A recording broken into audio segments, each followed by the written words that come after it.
Yo, what's going on, guys? And today I wanted to talk about my day two NBA free agency team grades. So before we start today's video, I would like to hear your opinions down below. What do you guys think of my grades? Who do you think were the winners of free agency?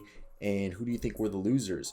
So let's get right into today's videos. Let me hear those beautiful comments down below. Like and subscribe to help support the channel. And let's get right into it. Also, I have a posture corrector on because I feel like I have terrible posture. So this is what you see on my shoulders right here. I didn't feel like putting a sweatshirt on or anything.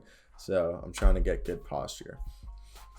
First off, Miami Heat, I think they're the winners of free agency. Not only did they get Kyle Lowry for basically a highway robbery of only Goran Dragic and Precious Achiuwa, they brought in PJ Tucker to replace Precious Achiuwa's production and even give them better production of what Precious Achiuwa could have given them in year two. Dwayne Dedmon, who honestly was one of the best backup centers or the best backup centers in the entire NBA, he was shooting like 70% from the field, and he had multiple games where he had double doubles in 15 minutes. They get Jimmy Butler on that 4-year extension. Duncan Robinson's back for 5 years. Max Strus is here for another 2 years. And Markieff Morris, a little small ball 5 to match with PJ Tucker. That they could have PJ Tucker and Markieff Morris being their small ball front court next to Jimmy Butler, Kyle Lowry, and Duncan Robinson. Whew, I like that. The Knicks, I gave them an A minus. I like that they brought back the key contributors in Derrick Rose, Nerlens Noel, Al Burks, and Taj Gibson, and Evan Fournier. Do I believe Evan Fournier for almost $20 million is a little bit of an overpay? Maybe. He was making, 17, 18 off his last contract, and he's about to be making about the same. I thought he was more of a 12 to 15 million. Again, I don't know NBA contracts, so I don't know if that's a bad deal or a good deal. I just felt like for that money and seeing the other deals that went around, maybe there was someone else. I don't know. I don't want to speculate. I don't know. The next thing is Nerlens Noel's making $10.7 million to be a backup center, technically, when Mitchell Robinson comes back. I expect Nerlens to start the season as the starter, and even when Robinson comes back for the first couple weeks or several weeks, Robinson will come off the bench till he shakes off all the rust, and they still have Norvel Pele. So my question is, do they trade Nerlens Noel at the trade deadline when they feel Robinson is fully back and healthy and extend Robinson? Or do they trade Robinson and keep Nerlens? I thought my dog barked right there. I feel like that $10.7 million is a good contract to use to trade as a trade piece or a trade asset to get a good player mid-season. And they got Al Burks off. The starting line, who's going to be probably the 6th man. The starting line is probably going to be Derrick Rose. They'll probably go, there's Quinn Grimes there, but I assume they go RJ Barrett, Julius Randle being the power forward, RJ Barrett being the small forward, Evan Fournier being the shooting guard, center, Nerlens Noel off the bench, Al Burks, 6-man, Emmanuel Quickly, Taj Gibson, Obi Toppin. I hope they trade Kevin Knox.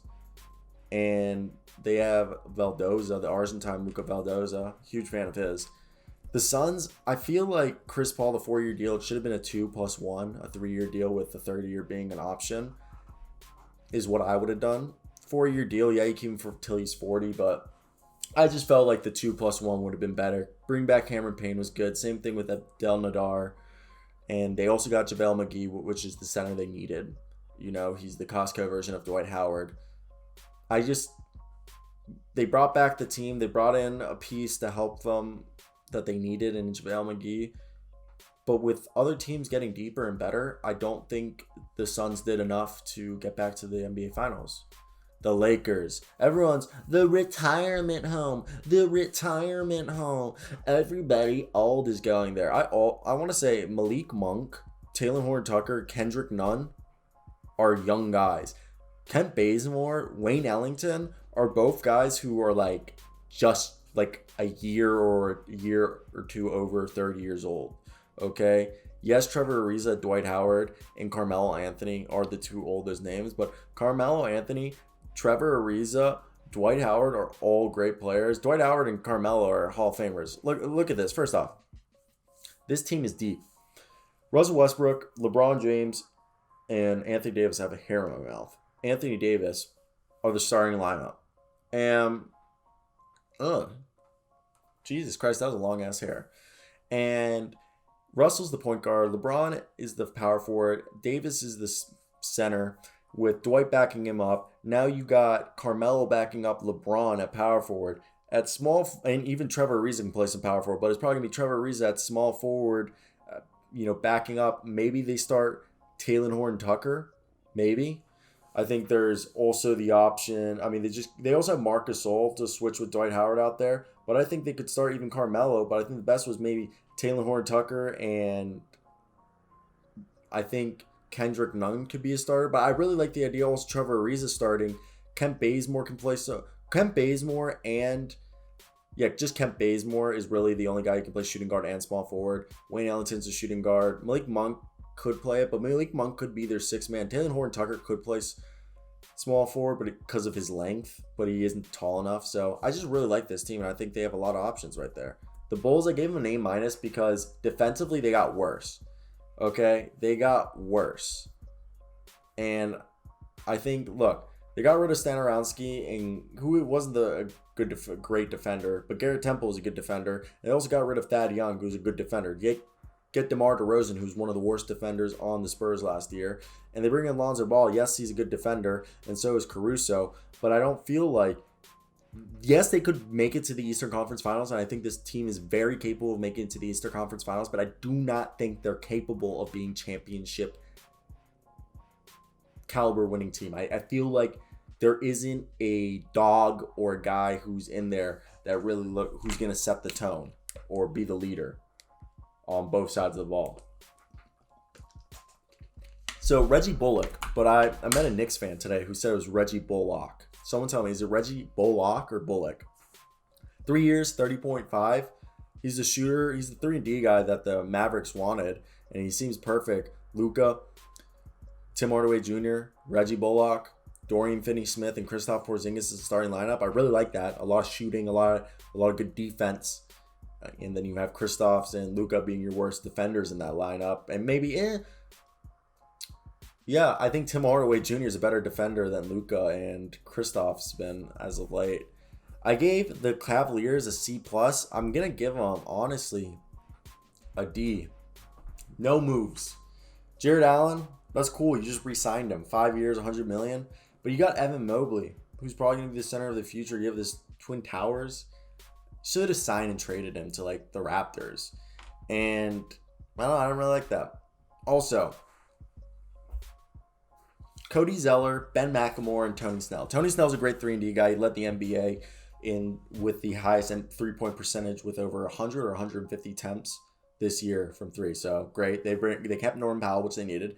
They get another center to allow them to move Nurkic to the bench. And Ben McLemore, on his best days, he can be a plus defender. He can be a 3-and-D guy, but he's a guy who can be a microwave off the bench. Shout out KU. And I really love him. I gave the Thunder a D+. Mike Muscala.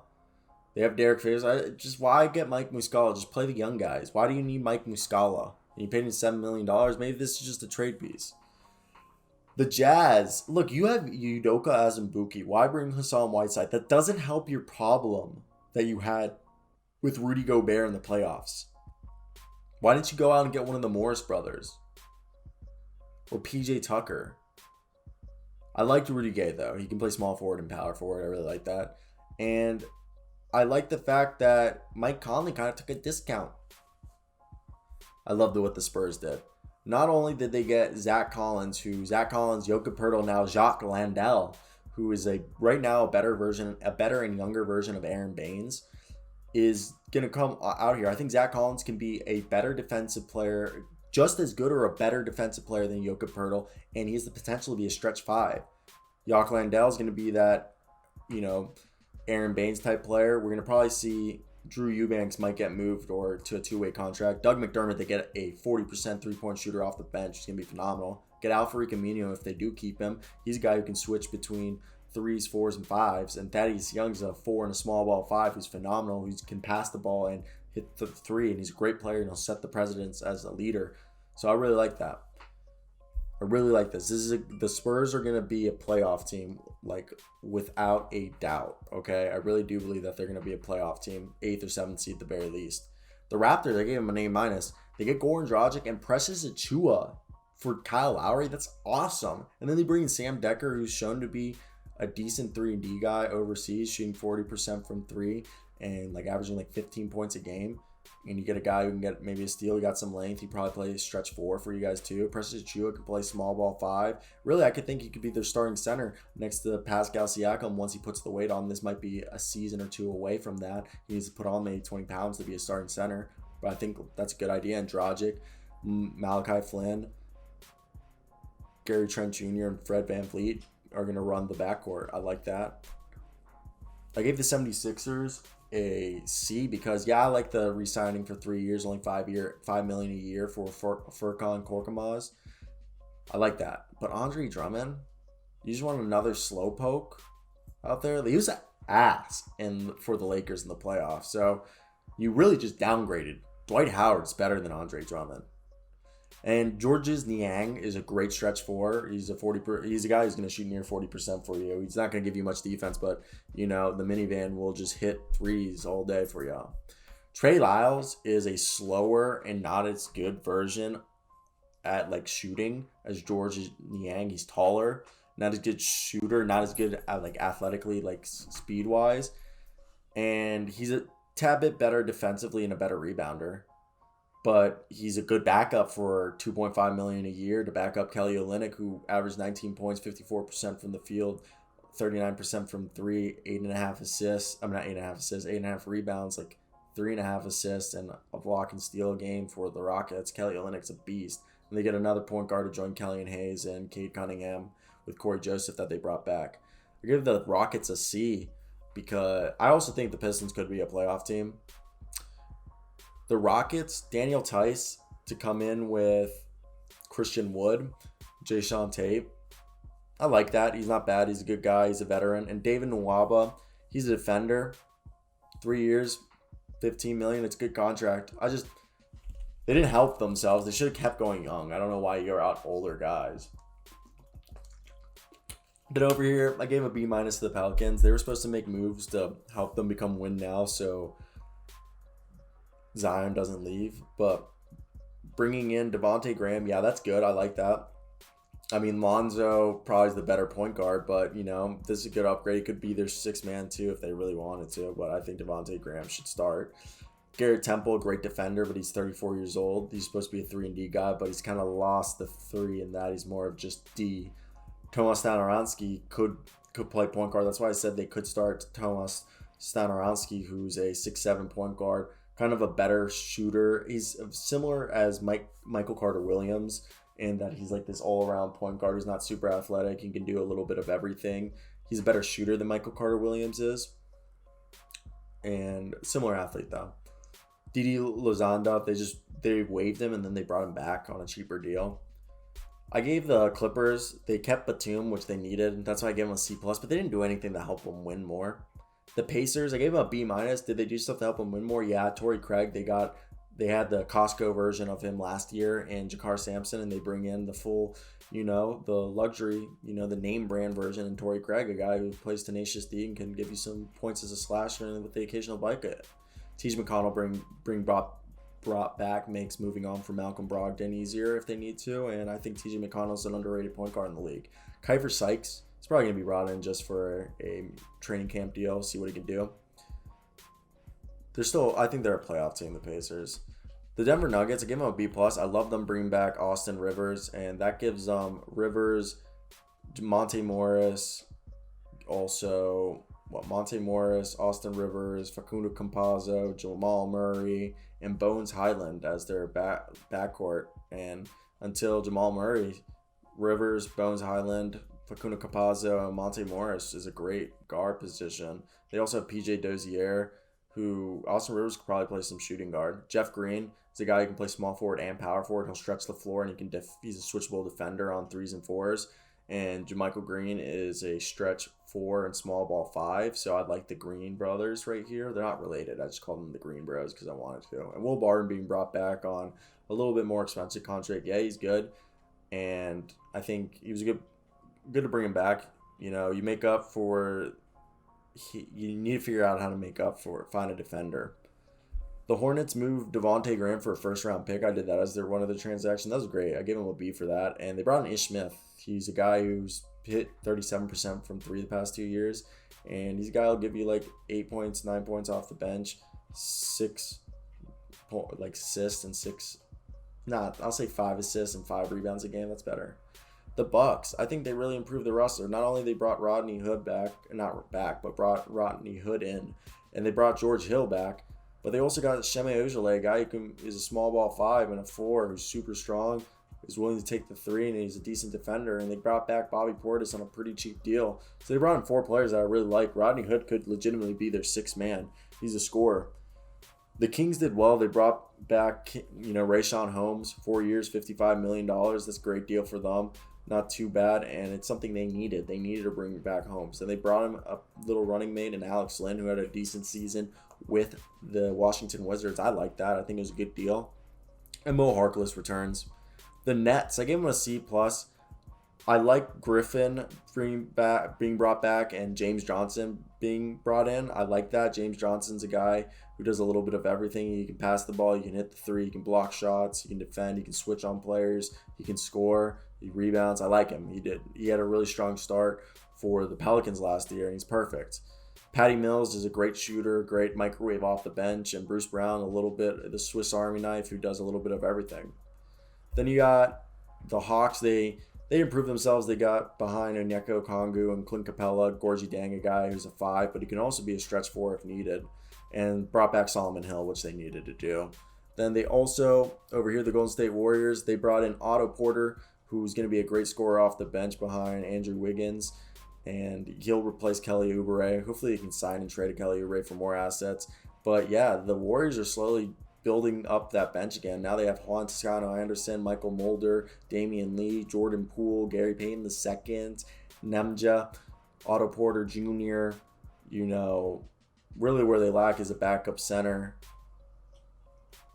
I'm trying to think. They also drafted Moses Moody, Jonathan Kuminga. They have Eric Pascal, James Wiseman, Draymond Green, Klay Thompson, Andrew Wiggins, Steph Curry. I really like this team. It's deep. The Wizards, they bring in Spencer Dinwiddie, who said he's willing to start, trying to bring guys in, being part of the process of recruiting players. And then Robin Lopez. I gave them a D+. Look, the Wizards did good right there because they're going to be a playoff team again next year. Warriors are going to be a playoff team. Hawks are going to be a playoff team. Magic, you guys are in the rebuild. What does Robin Lopez do for you for $5 million? You have a log jam technically with Wendell Carter and Mo Bamba. You got rid of Kem Birch because you wanted to play Bamba and Carter. So tell me how this helps you. Please tell me how. Well, that's it. Let me hear your thoughts. What did you guys think of the list?